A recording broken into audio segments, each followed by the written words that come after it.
Alianza After Hours. Hola, un saludo a todos. Estamos aquí de nuevo en nuestro podcast After Hours de Alianza. Mi nombre es Felipe Campos, gerente de estrategia e inversiones. Y estoy hoy con Carlos Velázquez, nuestro jefe economista. Carlos, ¿cómo anda? Buen día, Felipe. Todo muy bien por aquí. ¿Usted qué tal? Bien, ¿cómo le fue con el partido de Colombia-Bolivia?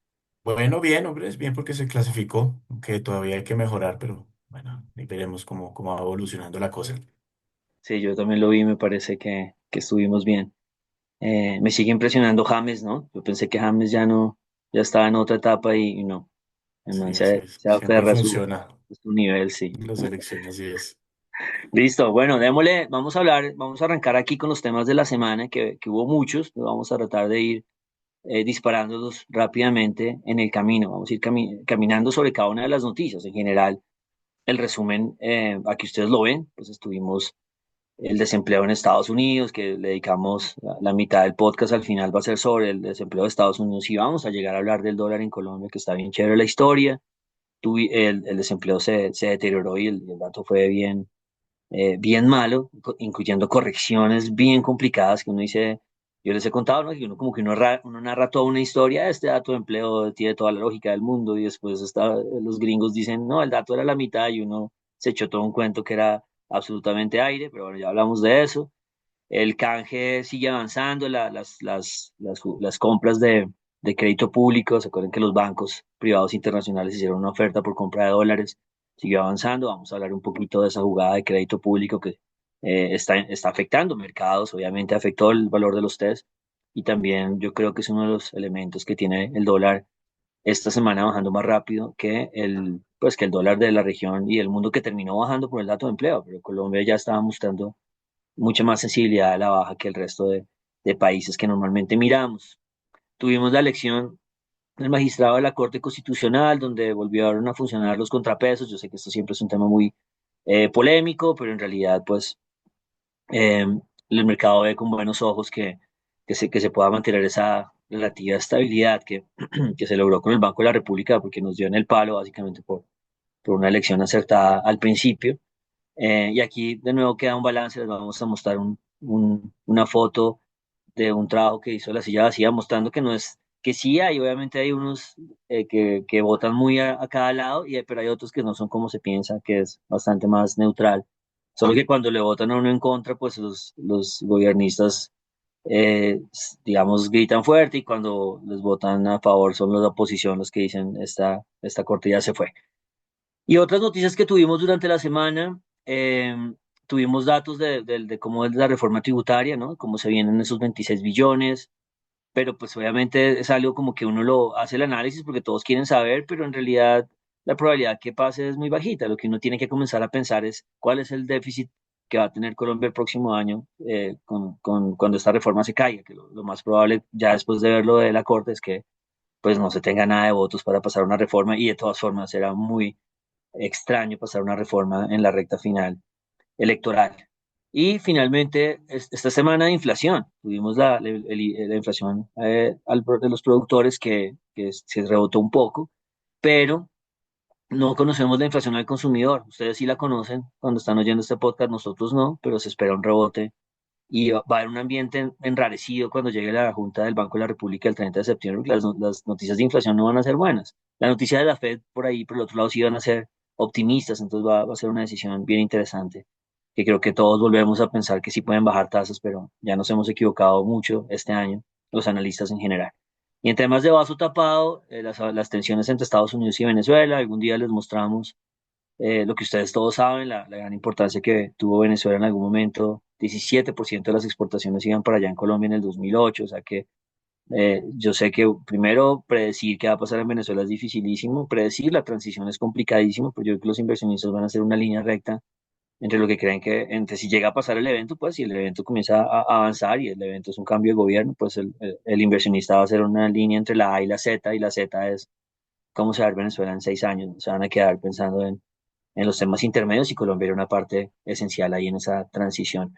Y se declararon ilegales los aranceles de Trump, gran parte de ellos, pero Estados Unidos tiene hasta mediados de octubre para apelar la decisión, así que eso sigue ahí. Igual si los declaran los declaran ilegales, hay otras, digamos, otras formas legales que Estados Unidos podría empujar, solamente que los demora y por supuesto que genera muchísimo ruido. Esa fue la foto. ¿Qué le pasó a los mercados esta semana? Entonces vámonos a nuestros temas de la línea T. El viernes terminó súper emocionado, entonces por eso ustedes de pronto sienten la adrenalina de mi voz, porque obviamente hubo mucho movimiento con el dato de empleo. Además, un dato de empleo que me gusta, porque yo tengo ese tema masoquista con Estados Unidos, que siento que tiene que haber una desaceleración importante, pero ya vamos hablando tanto tiempo de esto y no se ha dado. Ahorita cuando hablemos de las tasas de empleo, ustedes se van a dar cuenta, porque es que los economistas hemos quedado tan mal con el tema de la recesión.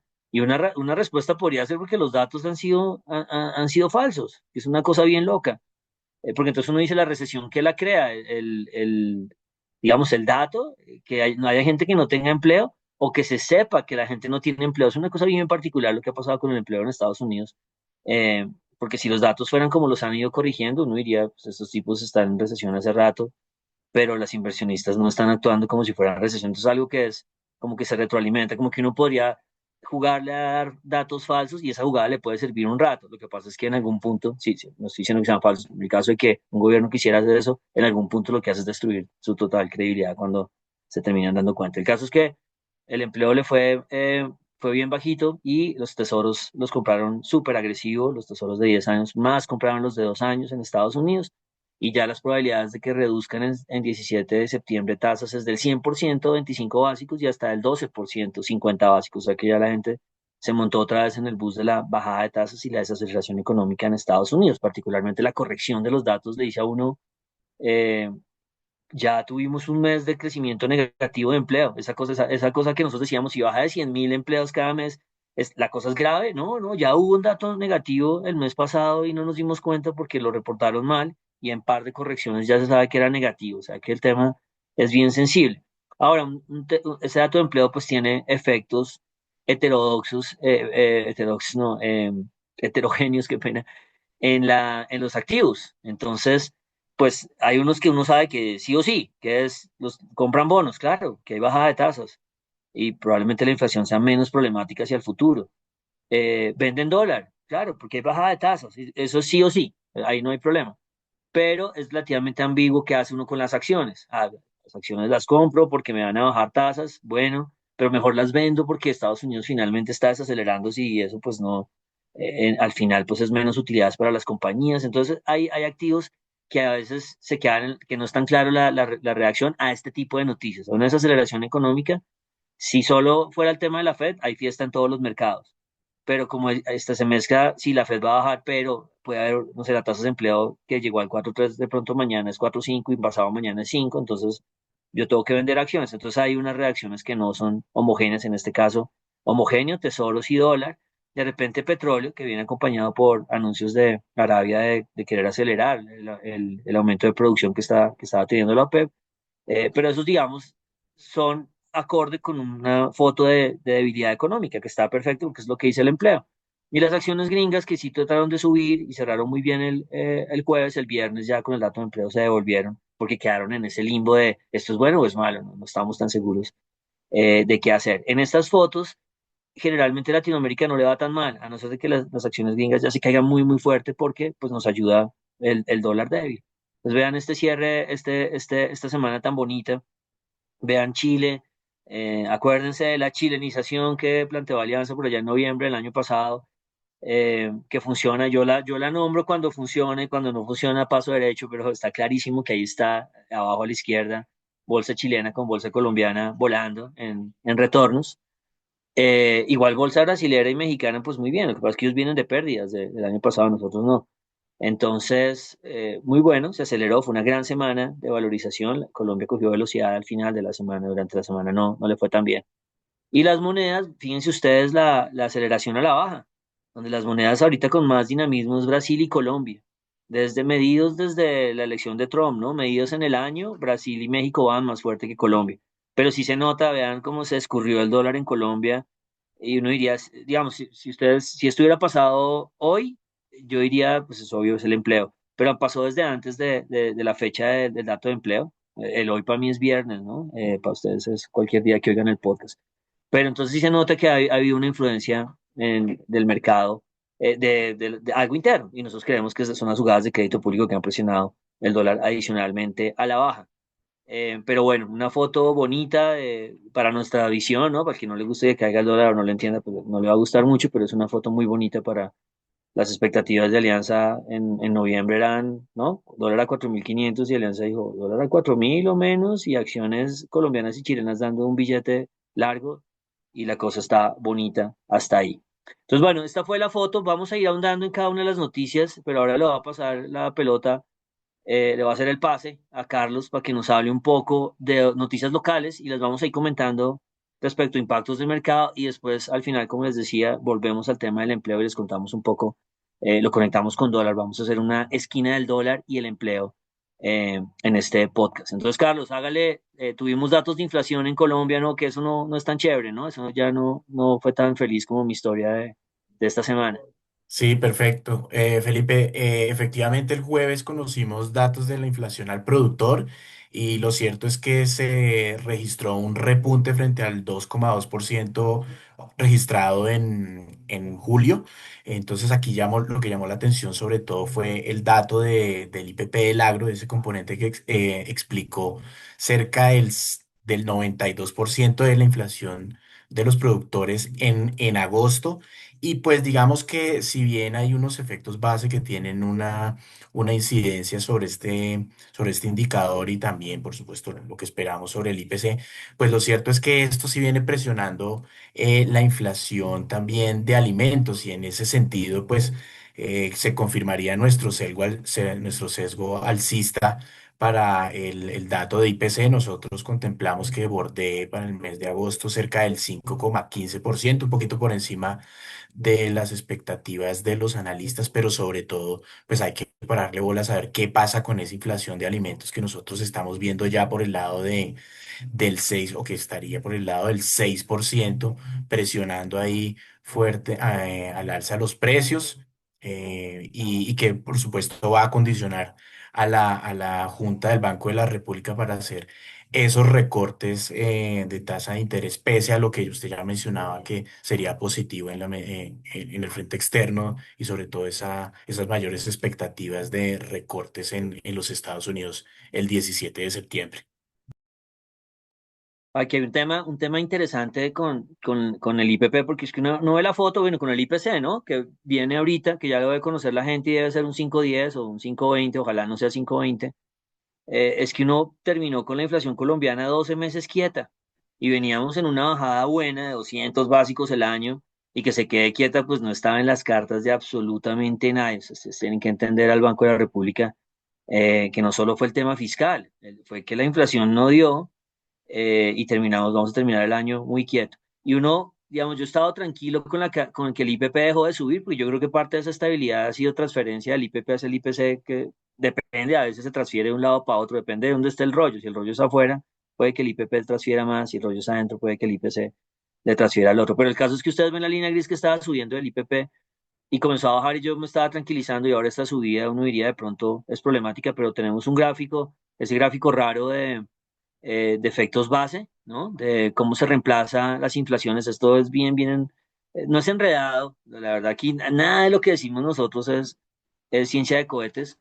Eh, pero pues simplemente la inflación 12 meses, pues es, cuando llega un mes, pues se retira, se manda a pensionar el mes de 12 meses antes. Y aquí lo que muestra la gráfica de la izquierda es que los punticos rojos, los triangulitos rojos, son las inflaciones del 2024. Entonces, la que veníamos a reemplazar en agosto era demasiado bajita, entonces era muy difícil que el IPP no subiera. Entonces, como el mensaje es, el IPP de agosto no salió alto. Lo que pasa es que el de agosto del 24 era muy bajito.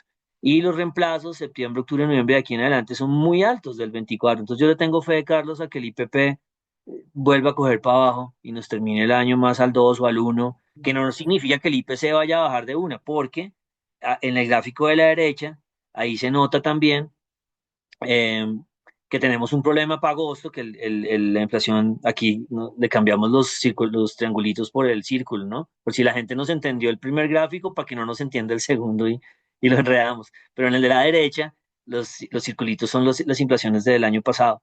Entonces, es claro que en agosto va a subir, y ese es el problema de llegar al 5,10 o 5,20. Eh, y después en octubre vamos a tener el problema que hay una inflación súper bajita. Entonces, probablemente la inflación se quede así, como todo el mercado espera IPC todo el año en 4,9. Y pues ahí está el reto del banco, lo que usted mencionaba. Si fuera por inflación, ellos no deberían bajar tasa.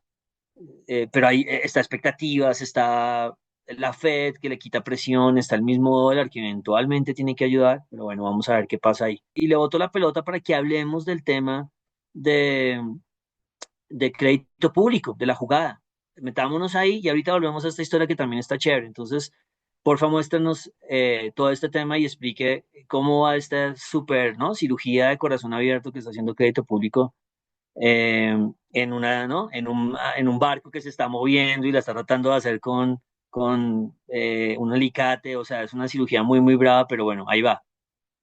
Listo, Felipe. Sí, efectivamente, pues ya tuvimos datos sobre los montos respecto a las compras de bonos en moneda extranjera, principalmente yanquis, que realizaron los bancos, los diferentes bancos comerciales, ¿no? En donde van a pagar un precio total de 4.600 millones de dólares por unos bonos que en su precio, digamos, nominal, eh, bordearon o se ubican en los 5.400 millones de dólares. Entonces eso implica que para el gobierno, para Hacienda, va a ser muy favorable en la medida en que se va a reducir el monto de la deuda, ¿no? Esto que es uno de los objetivos precisamente que busca crédito público con esta operación. Y hay que tener en cuenta que estos bonos hacen parte de este pilar de la operación de manejo de deuda, ¿no? Para realizar este Total Return Swap, este repo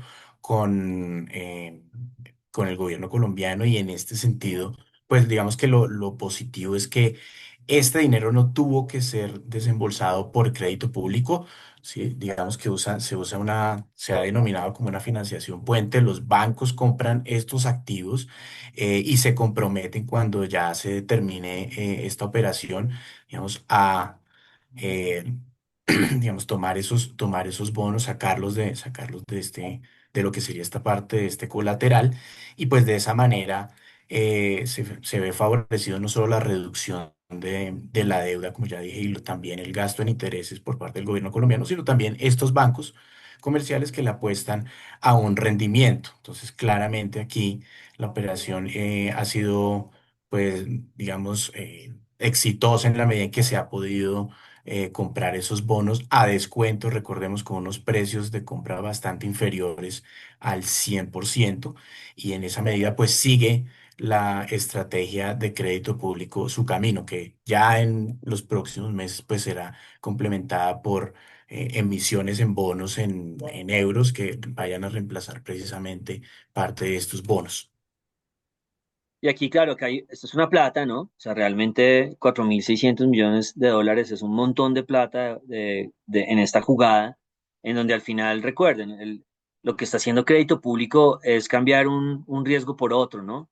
Está invirtiéndose en nuestros bonos, en este caso en los bonos yanquis, está comprándolos y está pagándole una tasa a estos bancos, que es una tasa, se supone que es entre el 0 y el 1 en francos suizos. Esa es la jugada que está haciendo finalmente. Obviamente hay mejoras en términos de algunas, el endeudamiento nominal. Ese nominal es como, no es endeudamiento puro, pues, pero para algunos indicadores se va a ver mejora, para algunos gastos de tasa de interés de corto plazo se puede ver mejora, la tasa de interés en el largo plazo puede empeorar. Hay varias cosas que se cambian ahí, pero lo que yo creo que se genera finalmente es una compra, digamos, crédito público. Yo creo, para mí, estoy hablando, estoy inventándome todo lo que estoy diciendo, y es como dijo, bueno, nadie me quiere comprar los bonos, yo me voy a comprar mis bonos y voy a crear una estructura para comprarlos. Y voy a ser el primero en comprar y después, si la gente me sigue bien. Entonces yo creo que la gente, los analistas nos hemos quedado en cuánto gana por aquí, cuánto pierde por acá y cuál es esto, y no, esto no sirve nada, pero en realidad el efecto sobre el mercado es el que yo sigo valorando. Y habrá otros que dicen, no, es que los mercados no se deberían intervenir de esa forma. Yo no sé, hay varias opiniones. No sé, una compañía interfiere en los precios de sus activos, a veces incluso recomprándolos directamente. Y yo sí creo que si vamos a hablar de ¿realmente Colombia está pagando una tasa de interés justa para sus números económicos? Claro que no, no lo está haciendo, está pagando mucho más, está pagando una tasa de interés justa para su incertidumbre política, que mañana el ministro de Hacienda dice, me dieron ganas de gastar 50 billones más y pues eso claramente importa. Entonces, bueno, en general, esa es una discusión que yo creo que estaba un poco perdida porque yo no estoy en la mayoría está en, no se debería hacer estos juegos tan agresivos y en esa parte tienen razón, por supuesto hay un riesgo alto. El efecto finalmente se ve en la curva, ustedes ya se los habíamos contado la semana pasada, que los bonos, en este caso los bonos en dólares, si quieren vamos mostrándolos, porfa, pues se han presionado a la baja los que están comprando y las bolitas reflejan un poco el precio en el que están ahora frente al valor nominal. Eso es lo que quiere Hacienda, comprar bonitos que estén abajo del 100 y obviamente ha generado un efecto no solamente de bajar todas las tasas de endeudamiento, sino que las baja mucho más en los bonos que compran porque los inversionistas se adelantan al movimiento. Entonces, al final yo quería como reflejar esta gran apuesta que está haciendo crédito público en términos de mercado. Realmente al final, para mí esa va a ser la medida. Si el logra que las tasas de Colombia se queden a estos niveles, para mí ganó. Hombre, alguien dirá sí, pero el riesgo fue muy alto y tendrá toda la razón. El resultado no significa que uno haga bien las cosas, ¿no? Yo puedo, pues, no sé, dispararme con una pistola ruleta rusa 5 veces y no me morí, entonces estoy haciéndolo muy bien. No, el riesgo es enorme.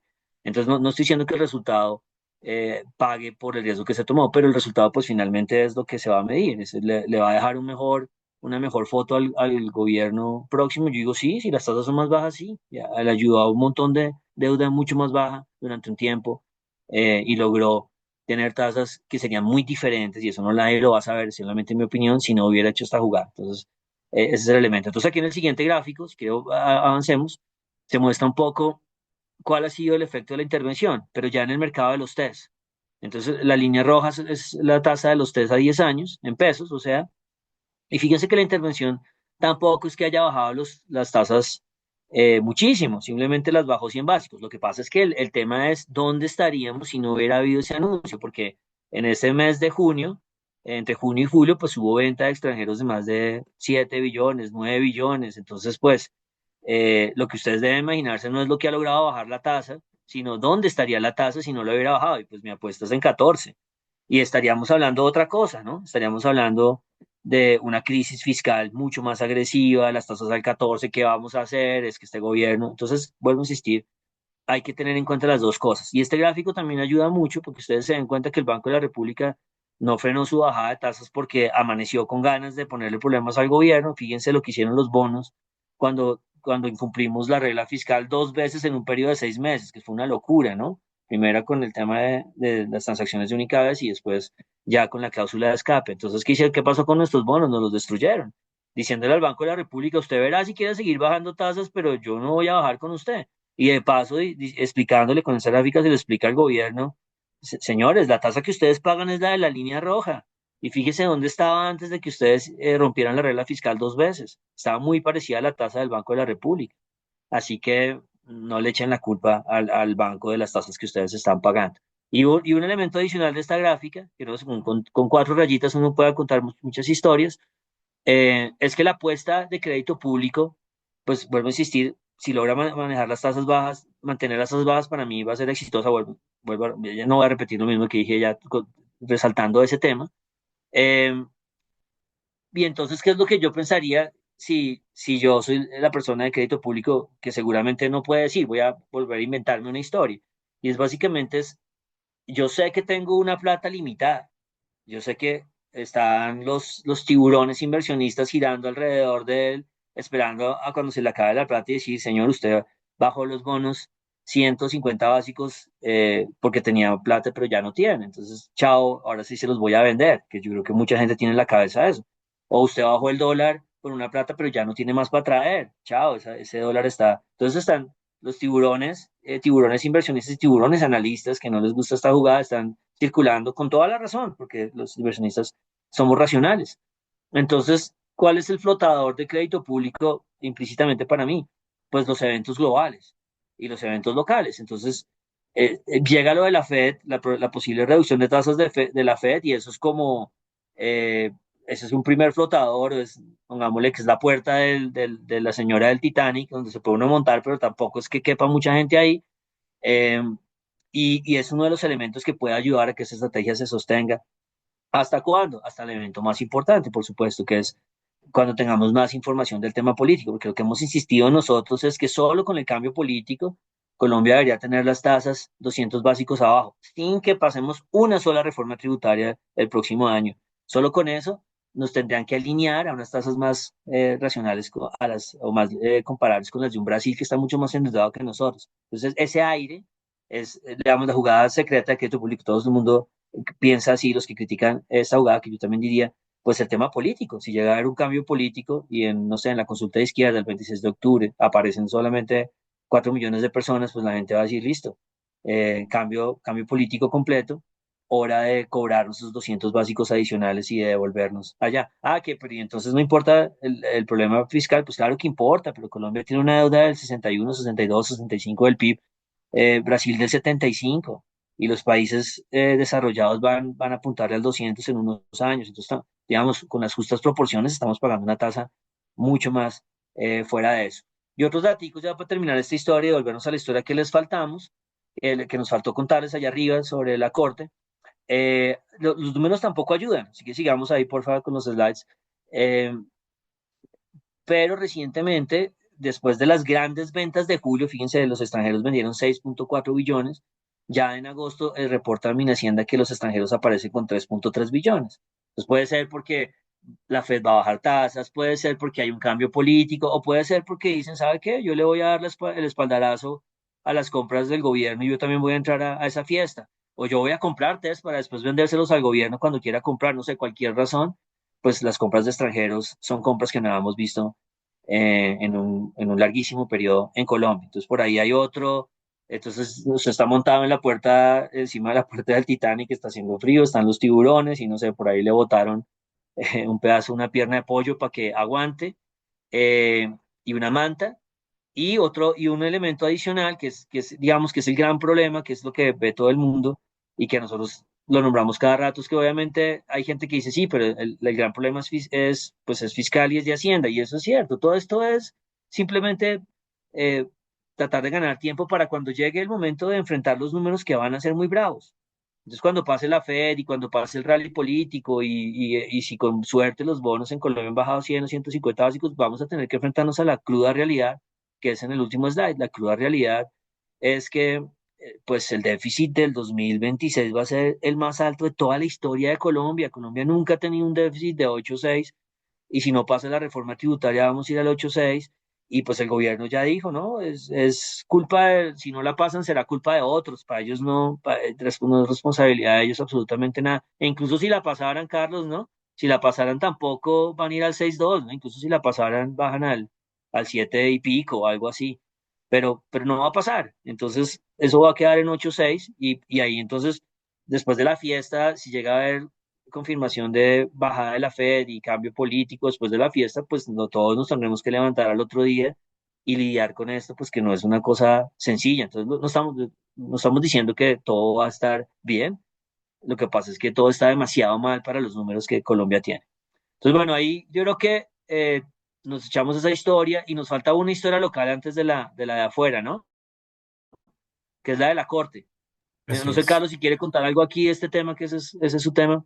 Eh, No, simplemente Felipe, es recalcar que, digamos que en el marco de la elección para el nuevo magistrado en la Corte entre Carlos Camargo y la señora Balanta, pues digamos que hubo una puja y unas discusiones muy importantes sobre qué tan comprometido sería las decisiones de la eventual magistrada Balanta en el marco de la Corte, ¿no? Entonces, un político muy, muy reconocido del país, pues hizo en una columna pues un llamado a que, digamos, no se le votara. Entonces, lo cierto es que, digamos que también contrastamos algunas de las decisiones que han tomado algunos de los magistrados, y incluso también contrastando unas posturas de ella misma, y se veía que pues no era muy claro que ella pues fuera a adherir a todo lo que quería impulsar el gobierno, ¿no? Entonces lo cierto es que, digamos que dentro de la Corte se han identificado sobre todo dos magistrados que están sí muy alineados con las posturas del gobierno, pero lo cierto es que tanto en la Corte Constitucional como en otras entidades del Estado, digamos que ha mantenido una independencia que desde Alianza pues hemos destacado y que se configura como unos cinturones de seguridad, ¿no?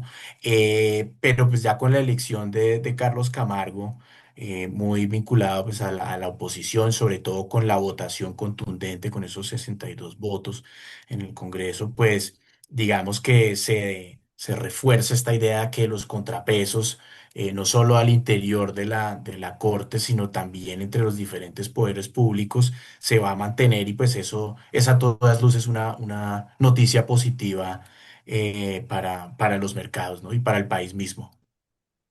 Sí, y aquí le agregamos al ejercicio basados en un trabajo de la silla vacía, como partiendo de las últimas 8 decisiones que han tomado en la Corte Constitucional, y aquí le marcamos la parte verde de los círculos que rodean las fotos, es las cantidades de veces que ha votado a favor del gobierno y la roja en contra del gobierno.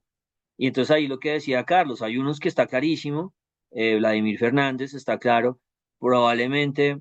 eh, Héctor Carvajal también sea de ese lado, entonces uno sabe que por ahí va a tener el gobierno siempre votos a favor y una persona que no está, digamos, alineada políticamente, pero que ha estado alineada ideológicamente, que es Juan Carlos Cortés. Y la gran parte de sus votos han sido a favor del gobierno, pero por el otro lado, pues uno tiene a Paola Andrea Meneses y Jorge Enrique Ibáñez, que gran parte de sus votos han sido en contra del gobierno. De nuevo, esto no es un patrón, sencillamente es lo que hay de récord, como para que uno por lo menos no saque la conclusión es que todos se la tomaron, no se la tomaron o no. Y de hecho, Miguel Efraín Polo, que pues parecía no como apoyado por el gobierno, ha votado mitad y mitad, con Natalia Ángel Cao, que también ha sido mitad y mitad más o menos.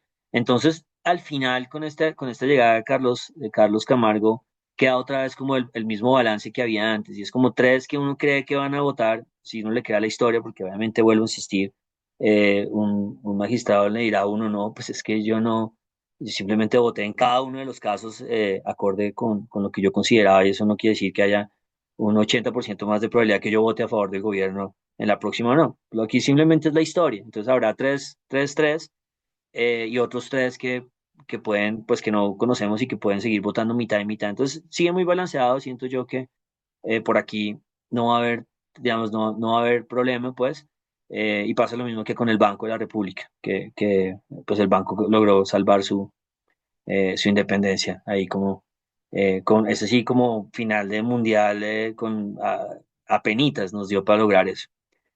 Y Carlos, y bueno, y esto obviamente los inversionistas lo asocian con el tema de la reforma tributaria, ¿no? Si el Congreso, si ya no, pues si el Congreso ya absolutamente el gobierno no tiene en el Senado esa mayoría, pues entonces esto no va a pasar. Pero pues igual conocerla, ¿no? Para tener una foto, ¿usted qué ve ahí interesante en esa reforma?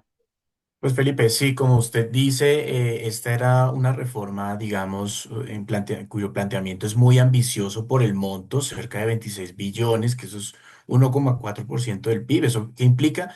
Que pues es o pretende recaudar mucho más que las dos reformas anteriores, incluso la ley de financiamiento que no fue tramitada.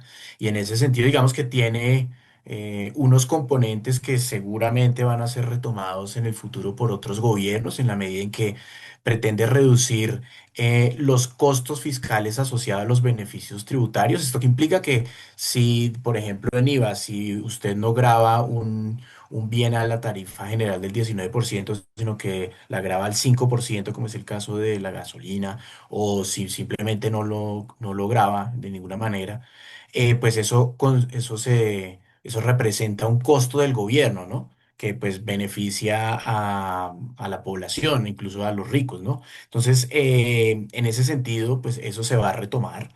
Eso se va a retomar, sobre todo este tema que ya viene haciendo mucho ruido de juegos de suerte y azar en línea, de grabarlos.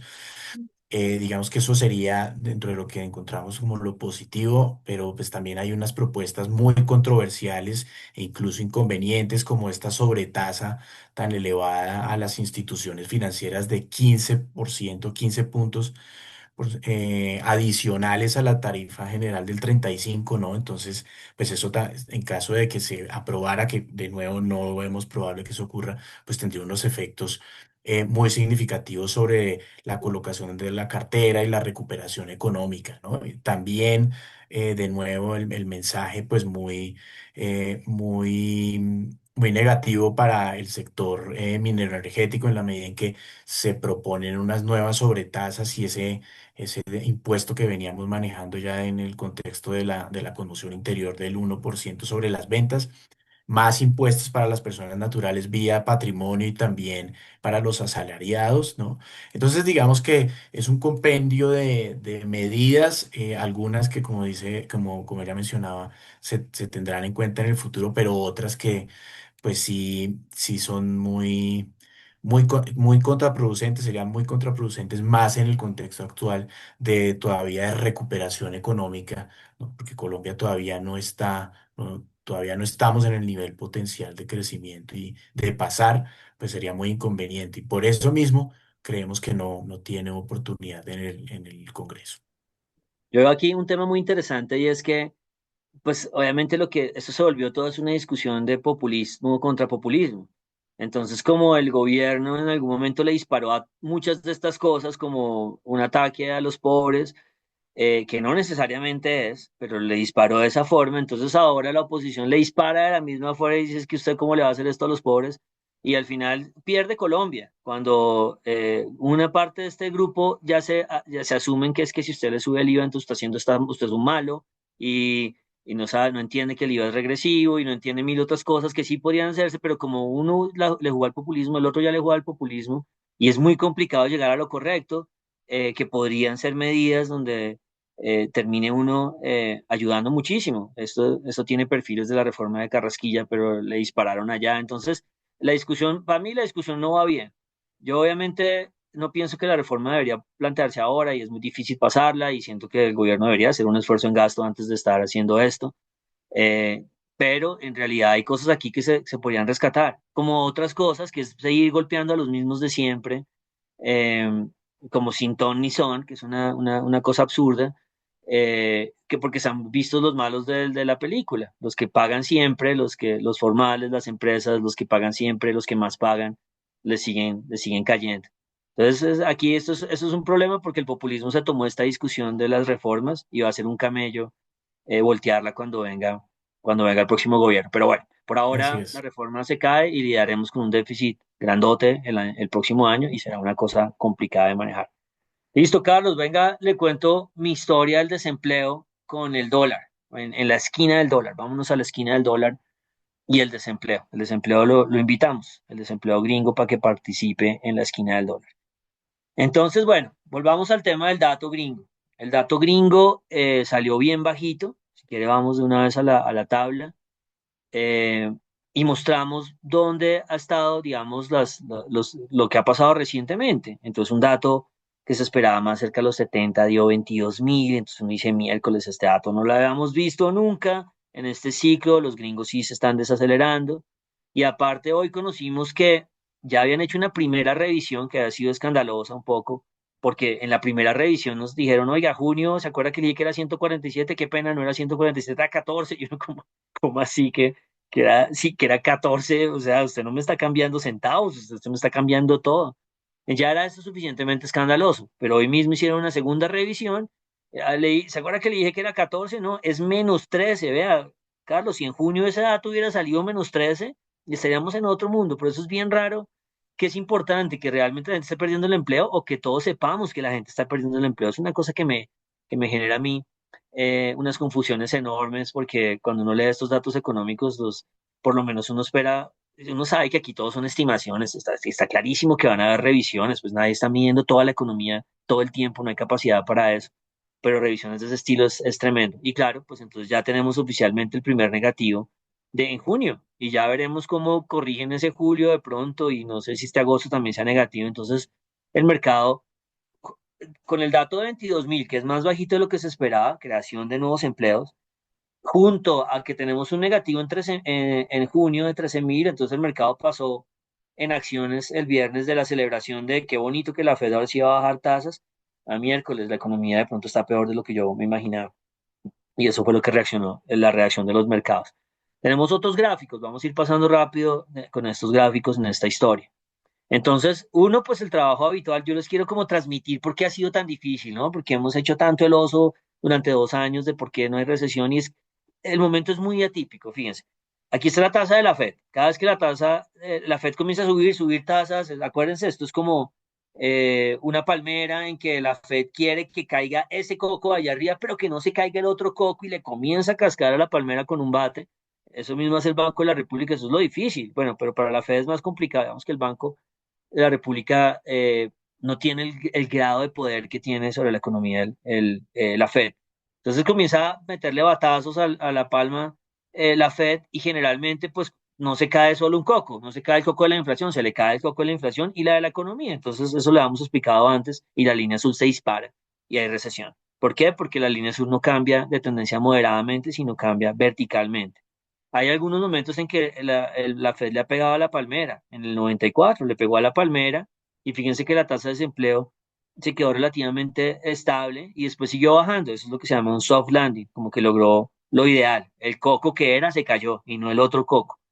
Pero es raro, pues porque pues uno la verdad, por más mejor, el mejor bateador que sea, pues pegarle a la palmera es difícil. Usted no sabe si la palmera se está poniendo viejita, usted no sabe si esos cocos están bien agarrados o no, hay muchas cosas raras.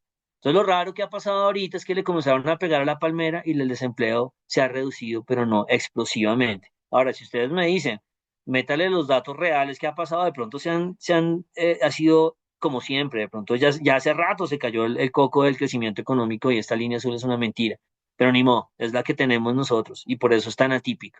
Que el empleo se haya subido gradualmente, el desempleo se haya subido gradualmente, eso es muy raro, yo no lo había visto en 50, 60 años de historia. Por eso, y esa es la excusa, por eso ha sido tan difícil. Cada vez que uno la sube, uno dice, listo, pues hay una probabilidad de que se dispare y nada que se dispare. De repente, por lo mismo, la inflación no ha caído lo suficiente porque la economía no se ha debilitado. El caso es que el dato salió ahora en 4,3 el desempleo y se acaba la estabilidad del último año que había estado al 4,2. Pasemos al tema del mercado, que aquí es cuando me suban las manos, que es un poquito más difícil de explicar, pero quiero que se queden en la cabeza con ese gráfico de la tasa de desempleo subiendo marginalmente y ahora de pronto acelerándose. Porque a nivel ya de mercado, para los que nos oyen, que están un poquito más, que viven de esto, que son un poco más sofisticados, que no solo quieren entender un poco, el siguiente slide muestra lo que está pasando ya a nivel de los activos financieros.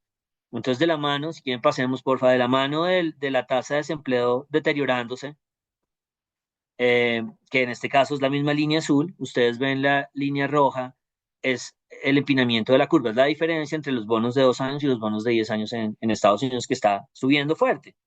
Entonces ya está en punto 60. ¿Eso qué pasa? Pues eso pasa cuando la tasa de desempleo se deteriora, la curva se empina porque está esperando que la Fed baje tasas agresivamente y cada vez, pues a medida que se sube más la línea roja, más la expectativa de que el desempleo se deteriore y que la Fed baje tasas. Entonces eso se retroalimenta. Entonces hemos tenido estos digamos, es típico y por eso uno ve que los inversionistas se aglomeran más en los bonos corticos, que están más indexados a la Fed, que los bonos largos. Pero digamos, el empinamiento es algo habitual cuando se da esto. Hasta aquí no le he dicho nada nuevo a nadie de los que saben harto, dirán, usted está dándoselas de que está contando una historia muy interesante, pero es una historia apenas normal.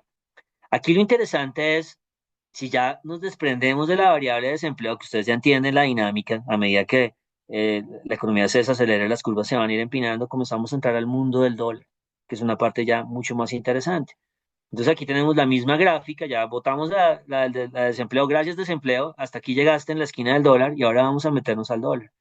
Entonces aquí lo que tenemos es la curva de tesoros, del empinamiento, que como les decía en la vez pasada, en el gráfico pasado, pues está cerca de 60 básicos, ese es 59, pero ya le metimos el dólar, el de XY, invertido, para complicarlos, para enredarlos, para que la gente más bien diga, no, yo lo oigo, este no lo veo porque no entiendo. ¿Por qué? Porque esa es la correlación. A medida que las curvas se van empinando, el dólar pierde fortaleza y cuando se van aplanando, el dólar se vuelve muy fuerte. Entonces, ¿por qué? Porque de pronto hay menos incertidumbre acerca de la inflación en el largo plazo. Yo creo que esa es la variable que más cuando las curvas son muy empinadas es porque la gente dice, sí, usted baja tasas, pero acuérdese que la inflación se le quedó arriba. Entonces, eso es como para mí el argumento más fuerte de por qué da esta correlación tan clara. Entonces aquí el tema no es que el dólar está cayendo porque la Fed va a bajar tasas. Eso está claro, eso es, ¿no? Eso es economía 101, que no es, nunca hay economía 101 en los mercados, o sea, eso siempre hay muchas más derivadas, pero es lo normal, digamos, lo que está pasando. La pregunta es, ¿hasta dónde se va a empinar? Porque si se empina y continúa esto y se vuelve 100 básicos, entonces el DX debería estar a 90 y Colombia va a estar golpeando los 3.800 o 3.700 mucho. Y yo creo que debería uno decir, eso es lo mínimo. Y más adelante lo que hemos dicho nosotros, pero para que uno crea en un cambio de ciclo de verdad, que es el que yo creo que se está viviendo, es el que yo creo que este cambio de ciclo se está dando con inflación. O sea, finalmente la inflación está al 3 y la Fed está bajando tasas. Y se está dando con un gasto fiscal enorme, se está dando con mil elementos que le dicen a uno la inflación probablemente no va a ser lo que era antes. Sí, la Fed va a bajar tasas y va a haber un ciclo completo, pero la inflación no va a llegar a cero como antes, sino de pronto en el mejor de los casos llega al 2,5 o algo así. O sea, vamos a estar en presencia de un mundo con inflación más alta y más constante hacia adelante. ¿Y eso qué hace? Eso hace que las curvas se puedan empinar más. En el 2010 la curva se empinó hasta 250 básicos, también lo hizo en el 89-90. Y si uno dice, oiga, sí, la curva se puede empinar más, entonces, bueno, entonces súbale al DXY, bájale al DXY. Si usted puede tener una curva empinada en 200 básicos, entonces DXY 80. Y ya estamos hablando de ciencia ficción. Ponga el DXY 80 y le toca poner a jugar el 3.500 en Colombia si no quiere, si quiere ser generoso. Entonces, por eso este tema es supremamente interesante. La Fed está bajando tasas, sí. Está bajando tasas en un entorno de inflación alta. Ah, ok, aquí hay otra historia. Una historia de debilidad de dólar mucho más atractiva para mí. Es obviamente mucho más interesante porque digamos, le da vía libre a que eventualmente el DX ya baje mucho más de lo que el mercado estaba esperando. Y aquí le metemos entonces el peso colombiano, ya para mis últimos dos slides, y me voy a ir sin despedirme, que tengo un vuelo ahorita. Y aquí entonces aquí ya traemos el DXY. Entonces ya les dije, listo, es la misma línea verde, pero ahora sí con el eje que es. Para abajo es para abajo, no para abajo es para arriba. Pero el mensaje que estamos planteando es, mire, si la curva se empina a 100 básicos, esto llega a 90 sin problema. Y ya ponga el dólar a jugar con niveles que nadie estaba pensando que de los poquitos éramos nosotros que podía pelear. Pero si usted cree de repente que sí, que el mundo que vamos a vivir va a ser un mundo de inflación más alta, constante y estructural, pues entonces los empinamientos van a ser de 200 básicos y entonces el dólar no va a bajar a 90, va a bajar a 80. Y si el dólar baja a 80, entonces usted se mete en una historia mucho más atípica y es, yo me acuerdo que Colombia en los 2000, cuando pasó algo similar, bajó de 3.200 a 1.600 en la cara de todo el mundo, porque ahí a 3.000 nadie estaba diciendo, a 3.000 acuérdense que estaba la marea rosa de los 2000, estaba Colombia, había perdido todos sus grados de calificación, igualito que ahora, Colombia estaba creciendo súper mal, había una crisis política en la región, todo lo que se está viendo ahora y nadie daba un peso por lo que terminó pasando el siguiente década, que fue dólar partiéndose a la mitad y bolsas multiplicándose por 8, 9, 10, 14. Entonces, ese ha sido el mundo que Alianza cree desde el 2022, diferente al mundo que Alianza planteó en el 2013, que era este negativo. Entonces, interesante, dejémoslo ahí, no hay que darle muchas más vueltas. Pero un elemento adicional es que ustedes se dan cuenta que el peso colombiano se ha separado más de la línea verde, y esto es por parte de la pandemia, que de pronto generó distorsiones, pero también la marea rosa. Desde que eligen a AMLO en México, las monedas han sido más sensibles al alza por la incertidumbre de políticas heterodoxas. Ahí sí bien usada la palabra, no políticas heterogéneas, heterodoxas. Entonces, bueno, ahí ustedes entienden por qué el dólar está echando para abajo en Colombia, más allá de lo que diga crédito público o no, lo que haga.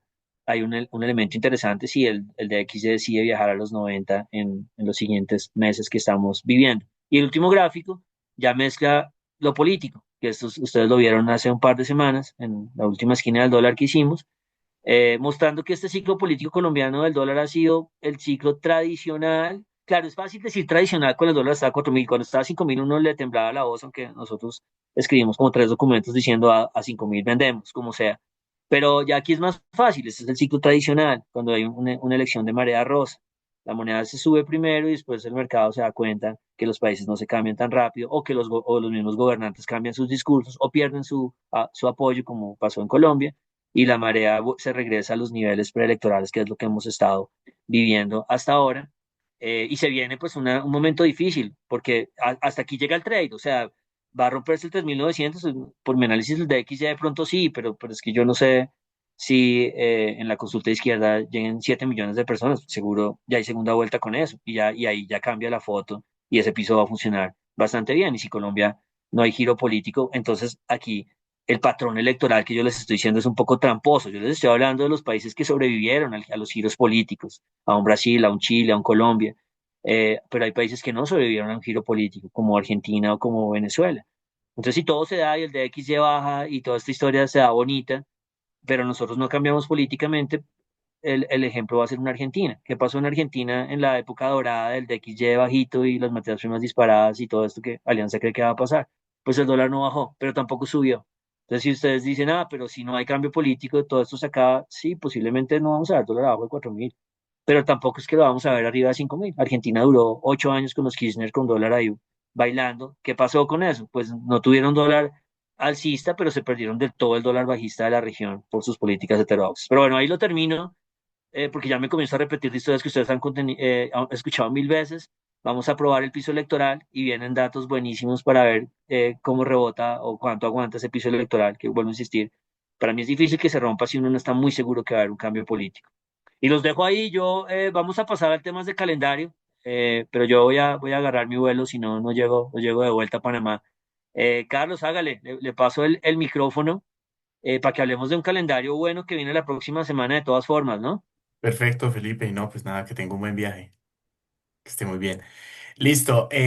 Bueno, tenemos que tener en cuenta que la semana que entra va a estar marcada por los datos de IPC a nivel regional y sobre todo en los Estados Unidos. Vamos a ver cómo cambia ese registro frente a lo observado anteriormente del 2,7%, ¿no? También cercano al PCE, pues que por supuesto va a seguir influyendo sobre las decisiones de la Reserva Federal, ¿no? También vamos a tener algo de PIB en el Reino Unido, pero lo principal va a estar por el lado de los precios, ¿no? Y ya en lo que nos concierne a nuestro espacio de ocio y demás, pues tenemos que tener en cuenta que se termina la eliminatoria ya con Colombia clasificada, entonces vamos a tener el partido el martes contra Venezuela de visitantes y vamos a ver si el equipo continúa recuperando juego allí muy de manera importante. Y ya dentro de nuestras recomendaciones, entonces creo que podemos ahí hablar con nuestro analista macro, que también es muy versado en estos temas, con Felipe Cuadros, sobre una serie muy reputada ya de hace un tiempito. No lo veo por allí, pero bueno, entonces tenemos a Chernobyl, pues como decía, fue una serie muy reputada, pues retomando estos temas, digamos, esta tragedia que ocurrió hace ya unas décadas, pero que está muy bien contada y que yo creo que siempre conviene, pues no solo recordarla, sino también darle una mirada. Y yo complemento esto con también otra serie tocando un tema muy similar, digamos, un acontecimiento similar, una serie en Netflix llamada Los Días, que trata precisamente la tragedia o lo que pasó en Fukushima, ¿no? Hacia el año 2011, también, digamos, con otro lenguaje, también es una serie japonesa, pero también, digamos, mostrando desde una perspectiva muy diferente un evento muy similar, ¿no? Entonces, también tenemos allí otra recomendación interesante, una película que va a salir, The Roses, para que le den una mirada y pues ya de esta manera terminamos el podcast, no sin antes, por supuesto, invitarlos a que nos den sus comentarios, tanto por Spotify y YouTube. Y por supuesto, los invitamos la próxima semana a una nueva edición de nuestro podcast Alianza After Hours. Muchas gracias, que estén muy bien. Alianza After Hours.